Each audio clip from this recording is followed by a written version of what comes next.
And at some point, let's say computers can understand 300 languages, can fluently communicate and converse. I have not run into a person who can speak 300 languages. And not only machine can fluently communicate and converse, but can comprehend, understand, and learn, and reason, and can really finish all the PhD courses in all the subjects. The knowledge acquisition, reasoning is beyond anyone's individual capability. When that moment is here, you can think about how intelligent that AI is going to be. You're listening to the Microsoft Research Podcast, a show that brings you closer to the cutting edge of technology research and the scientists behind it. I'm your host, Gretchen Huizinga. When was the last time you had a meaningful conversation with your computer and felt like it truly understood you? Well, if Dr. Xuedong Huang, a Microsoft Technical Fellow and head of Microsoft's Speech and Language Group, is successful, you will. And if his track record holds true, it'll be sooner than you think.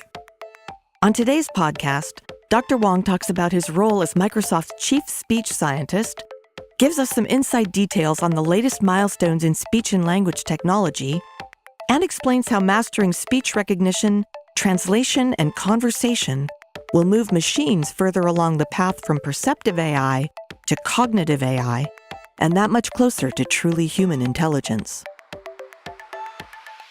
That and much more on this episode of the Microsoft Research Podcast.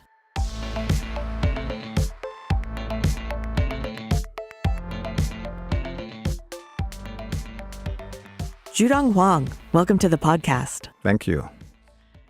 You are a Microsoft Technical Fellow in the Speech and Language Group, and you lead Microsoft's spoken language efforts. So we're going to talk in depth about these in a bit, but first, as the company's chief speech scientist, give us a general view of what you do for a living and why you do it. What gets you up in the morning? Well, what we do is really make sure we have the best speech and language technology that can be used to empower a wide range of scenarios.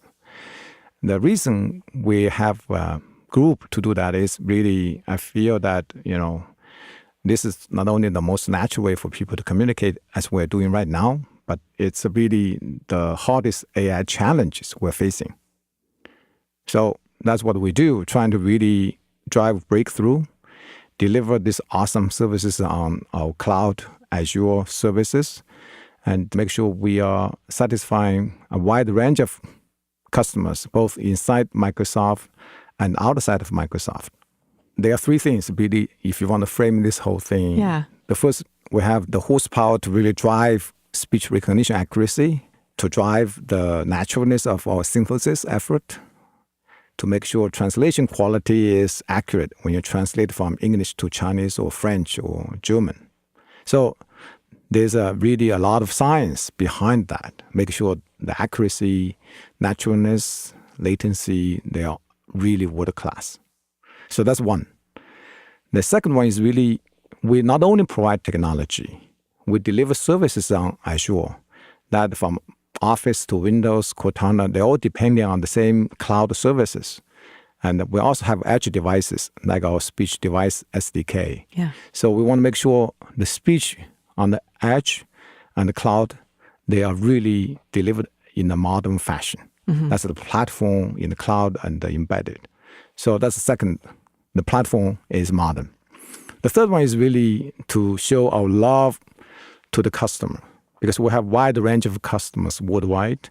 We want to really delight and make sure our customer experience using speech translation is top-notch. Yeah. That's actually really three key things I do. AI horsepower, modernize our platform in the cloud and on the edge, and love our customers. Well, and you've got a lot of teams working in these groups to tackle each of these pillars, we might call them. Yes, we have teams worldwide as well. Yeah. And so the diversity is amazing because we are really trying to address the language barriers, trying to remove the language barriers. So we do have teams in China, we have teams in Germany, in Israel, in India, and in the US, of course. So we really work around the globe trying to deal with these language challenges. So I want to start by quoting you to set the stage for our conversation today. You said, speech and language is the crown jewel of AI. So unpack that for us. Mm-hmm. Well, we can think in the scale of humans' evolution. And at some point, the language was born. That accelerated humans' evolution. If you think about all the animals on this planet, there are animals running faster than humans. They can see better. Their teeth are especially sharper. in the night. They're right? stronger. Yeah, they can actually hear better, smell better. Only we, humans, have the language. We can organize better. We can describe in science fiction terms. We can really organize ourselves, create a constitution. So if you look at the humans, it is speech and language that set us apart from other animals. For artificial intelligence, speech and language will drive the evolution of AI, just like it did to humans. That's why it's the crown jewel of AI. Right. And it's a tough one to crack. Yeah, there's a whole philosophical discussion on that topic alone, but it leads to some interesting questions about, if you're wildly successful with machine language, what are these machines? So let's just actually, set our imagination off a little bit, right? And at some point, let's say computers can understand 300 languages, can fluently communicate and converse. I have not run into a person who can speak 300 languages. And not only machine can fluently communicate and converse, but can comprehend, understand, and learn, and reason, and can really finish all the PhD courses in all the subjects. The knowledge acquisition, reasoning is beyond anyone's individual capability. When that moment is here, you can think about how intelligent that AI is going to be. Is this something you envision? Yes. Do we want that? Yes. I think this world will be a much better place. I was in Japan just a few weeks ago, carrying Microsoft Translator on my mobile devices. I was able to really communicate with Japanese who do not speak Chinese or English. It's already there. Microsoft Translator can speak the language I do not speak and help me to be more productive when I was in Japan. So I'm all about that. Just scares me a little bit to think about a machine. We weren't first, we're not last, we're just next. But, there are two levels of intelligence. The first level is really perceptive intelligence. That is the ability to see, to hear, to smell. And then the higher level is cognitive intelligence. That is the ability to reason, to learn, and to acquire knowledge. Most of the AI breakthroughs we have today, they are in the perceptive level, such as speech recognition, speech synthesis, computer vision. But this high-level reasoning and the knowledge acquisition, cognitive capability is still far from being close to humans' level. Right. And what I'm excited about translation, it is really something between perceptive intelligence and cognitive intelligence.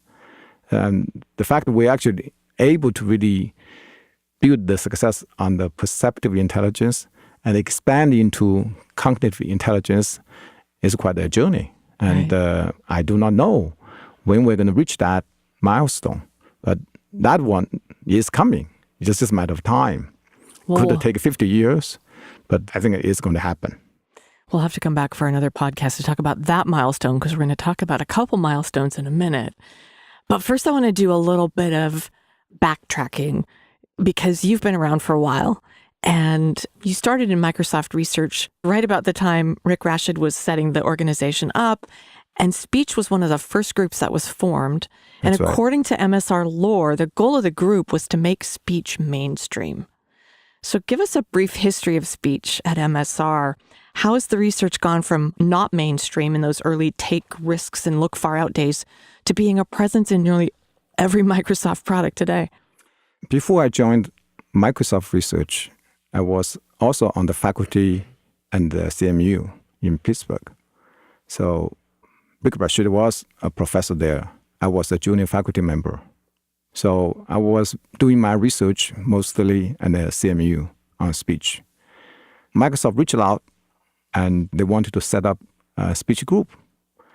So I moved actually on the first day of 1993 after the New Year's break. I flew from Pittsburgh to Seattle and started that journey and it never changed. So that was the beginning of Microsoft Speech. We were the research group that really started working on bringing speech to the developers. Right. So not just blue sky not research just blue sky anymore. research. So we licensed technology from CMU. That's how we started. So we're very grateful to CMU's pioneering research in this area. So we were the research group, but we delivered the first speech API, SAPI, on Windows 95 as a research group. We were pretty proud of that because usually research is doing only blue sky research. We not only did blue sky research, continue to push the envelope, continue to improve the recognition accuracy, but we also worked with Windows, brought that technology to Windows developer. So SAPI was the first speech API in the industry on Windows. Wow. And that was really quite a journey. And then I eventually left research, joined the product group. I took the team, and there was also an exceptional Microsoft Speech research group came with me, went to the product group. So this has been really a fascinating 27 years experience at Microsoft. I stopped doing speech after 2004, after we shipped the speech server. And I started many different things, including running the incubation for research as a startup. Yeah. And I also worked as an architect for Satya Nadella when he was running Bing. Okay. And then when Harry was running research and technology group, I was helping him incubating a wide range of AI projects from foundational pieces like a GPU cluster, Project Philly, the deep learning toolkit, CNTK, of course, speech research, all the way to the high-end solution like customer care intelligence. About 3 years ago, I had the privilege to return to run a combined speech and language group. So basically, we were able to consolidate all the resources working on speech and the translation. And that was the story, really, the journey of my experience of fascinating 27 years. Where does speech and language live right now? So, as I said, we moved back and forth multiple times between research and the product group. Mm-hmm. Right now, we are sitting in cloud and AI group. This is a product group. We're part of this cloud services. We provide a company-wide and industry-wide speech and translation services. We also have a speech and dialogue research. They are really operating like a research group. Yeah. They're all researchers in that team. As what Rick has been saying, tech transfer is a full contact sport. We are not just, a full contact spot. We're one body spot. So it's actually a very exciting group with a group of very talented, very innovative people. So it's still forward thinking in the research mode. It's both forward thinking and well grounded. We have to be grounded to deliver services from infrastructure to cost of serving. And we also have to be standing high to see the future, to define what is the solution that the people need and people want, even though the solution may not have existed and they may not know what it is at this moment.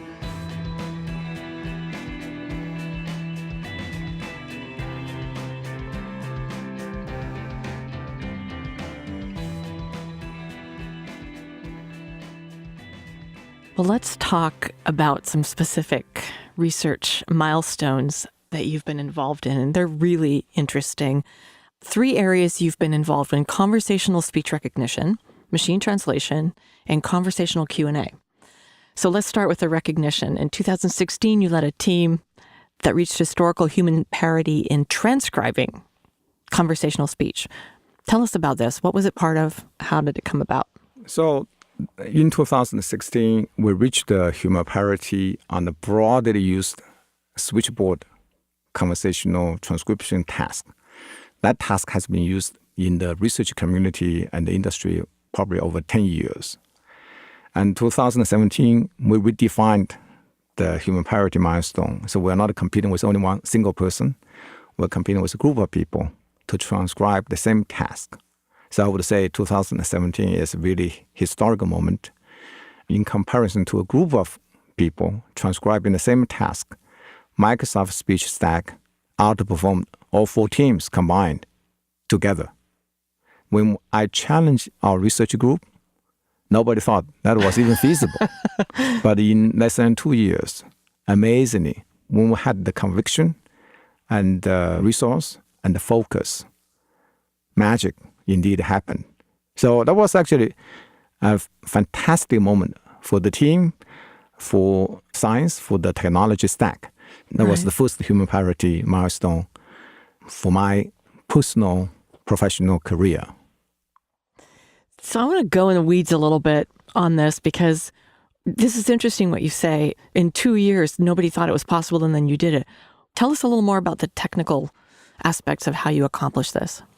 So if you look at the history of speech research, the speech group pioneered many breakthroughs that got reused by others.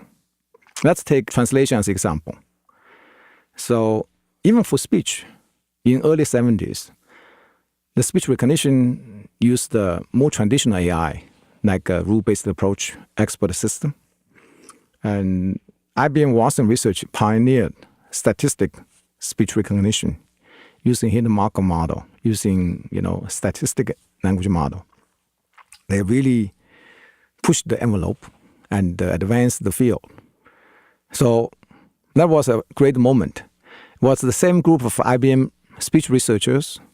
They borrowed the same idea from speech recognition, applied that to translation.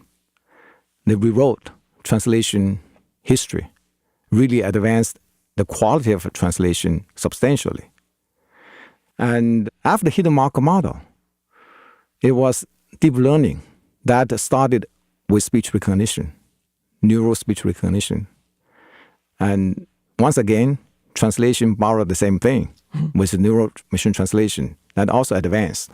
So you can see the mirror of using technology speech people pioneered. Actually, speech guys have been doing this, systematic benchmarking funded by DARPA, very rigorous evaluation that really changed how science and engineering could be evaluated. Right. So there are many broad lessons from speech technology community that could have been used broadly beyond speech. So we got to train to deal with tough problems.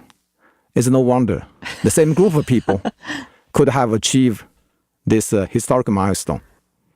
Well, let's talk about another human parity milestone, the automatic Chinese to English news translation for the WMT 2017 task. And I had Arul Menezes on the show to talk all about that. But I'd love your perspective on whether and how, this kind of goes back to what we talked about at the beginning, whether and how you think machines can now compare to traditional human translation services, and why this work is an important breakthrough for barriers between people and cultures. So the second human parity breakthrough from my team is equally exciting. As I said, transcribing switchboard conversational speech is a great milestone, but it's really at the very low level and the perceptive AI level. Right. Translation is a task that is between perceptive AI and the cognitive AI. Of course, translation is a harder task, and nobody believed we could have achieved this. So we set a goal. In 5 years, let's see if we can achieve translation human parity on the sentence-by-sentence basis. So I want to really put that condition here.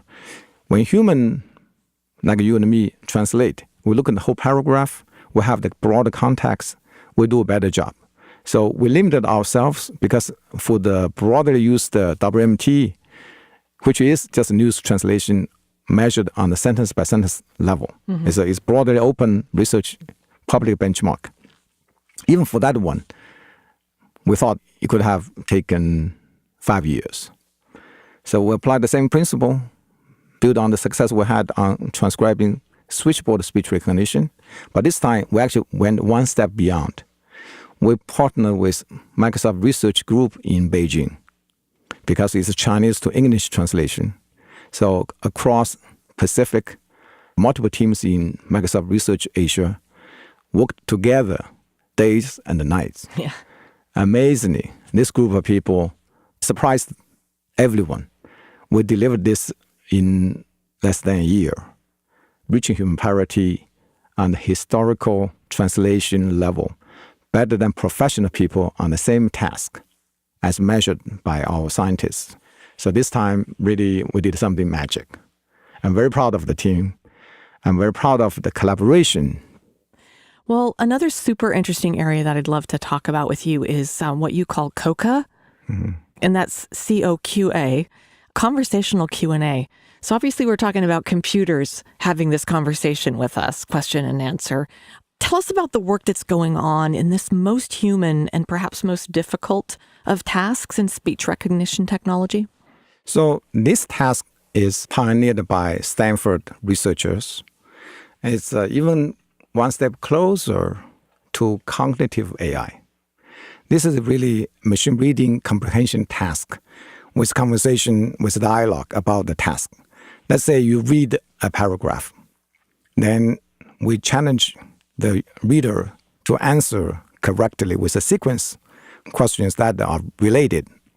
For example, if you read the paragraph about Bill Gates, the first question could have been, who is the founder of Microsoft? The second question could be related to the first one. How old is the person when the person started? Or you could have said, and when the person retired, how old was he? So that context relevancy is harder than simple machine reading comprehension because there's a sequence of related questions you have to answer given the context. So for this latest breakthrough, and I have to give credit mostly to our colleagues in Beijing Research Lab. We have been pioneering this, working together, using shared resources and the infrastructure. It's just amazing. I'm so impressed with the agility and the speed we have to achieve this amazing conversational question answering challenge. So the leading researchers, they're all in Beijing, will play a great and supporting role, helping Microsoft once again be the first to achieve human parity on this broadly watched AI task. Nobody believed anyone could have achieved this conversational Q&A human parity in such a short time. And so we thought it might take 2 years. Once again, we broke historical record. Well, we've talked a little bit about the more technical aspects of what you're doing and how you're doing this.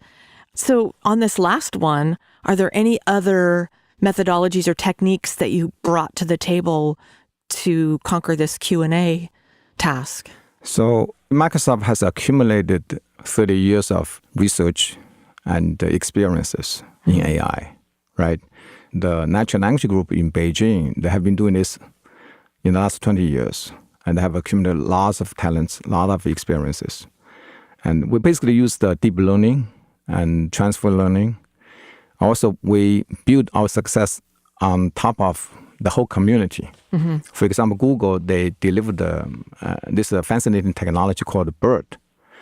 And is that an acronym? Yes, it's an acronym. It's embedding technology. We built the success on top of that, expanded that. That's how we achieved the human parity breakthrough. So it's really a reflection of the collective community. And I talked about the collaboration between Microsoft Research in Asia and our team in the US. Actually, this is a great example of collaboration of the whole industry.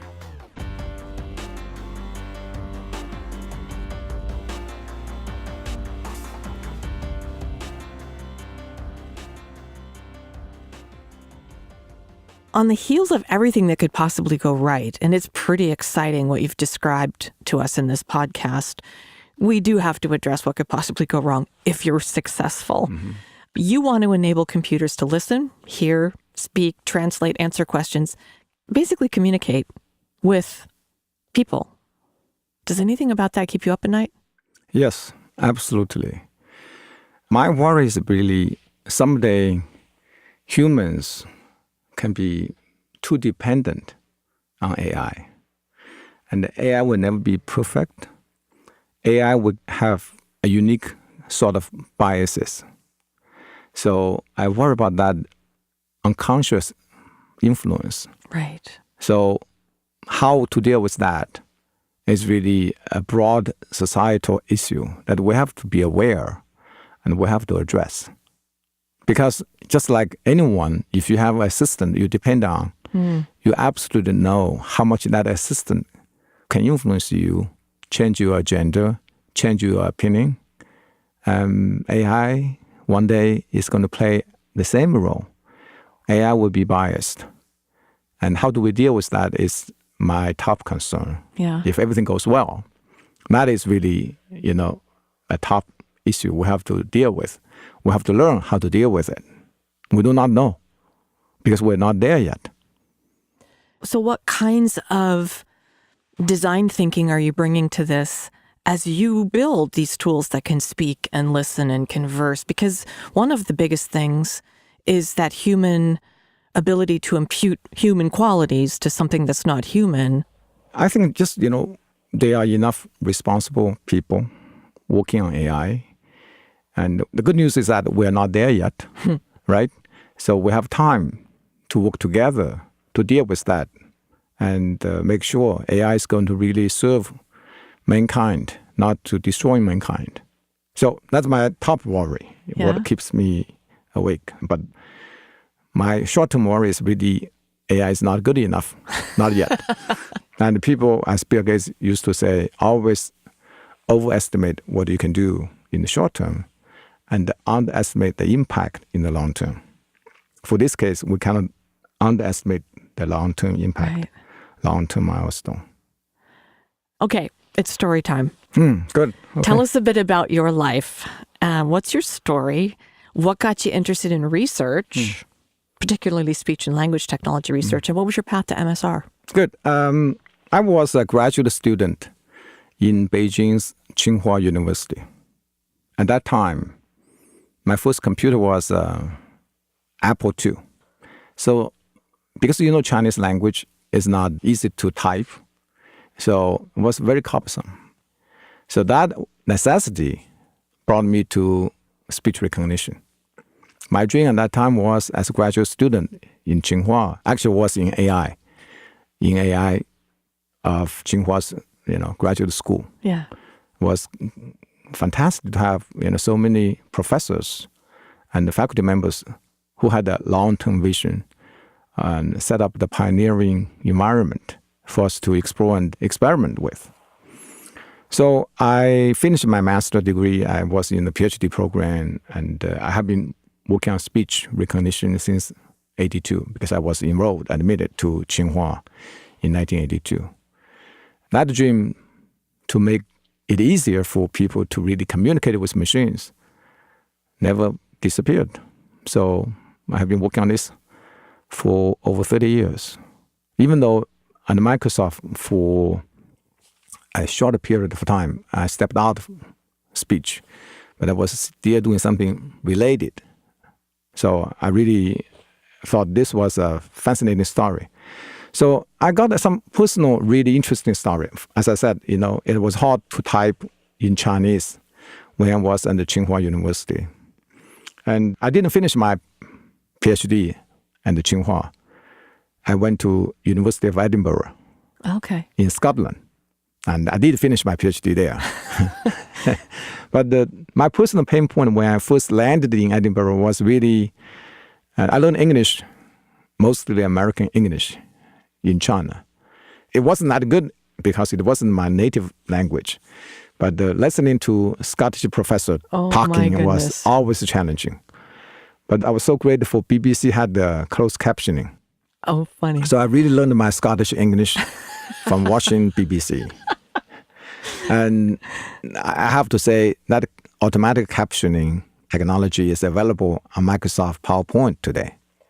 And that journey of personal pain points to what Office PowerPoint teams can bring together is fascinating and personally extremely rewarding.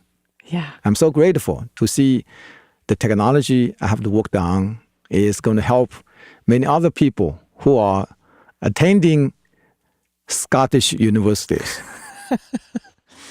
Arul talked about that PowerPoint service, and he was talking about people who had hearing disabilities. Mm-hmm.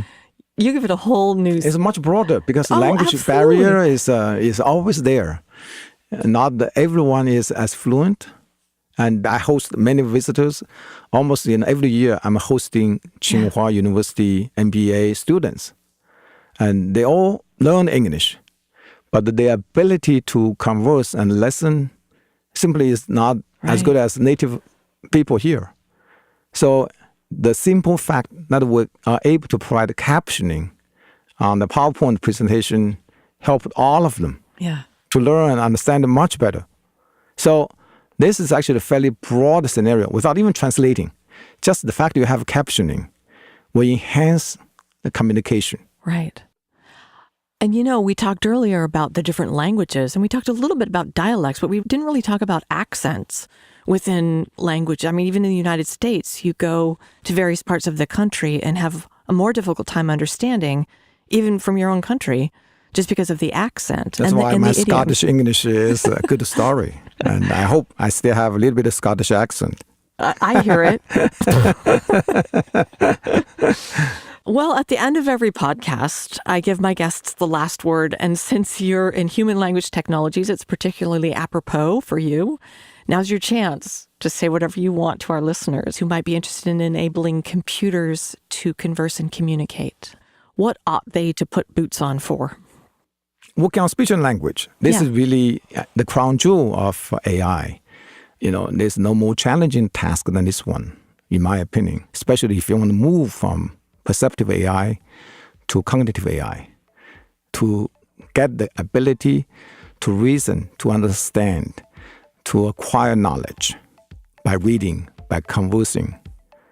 It's just, such a fundamental area that can improve everyone's life, improve everyone's productivity, make this world a much better place without the language barriers, without the communication barriers, without the understanding barriers. Xuedong Huang, thank you so much for joining us on the podcast today. It's been fantastic. My pleasure.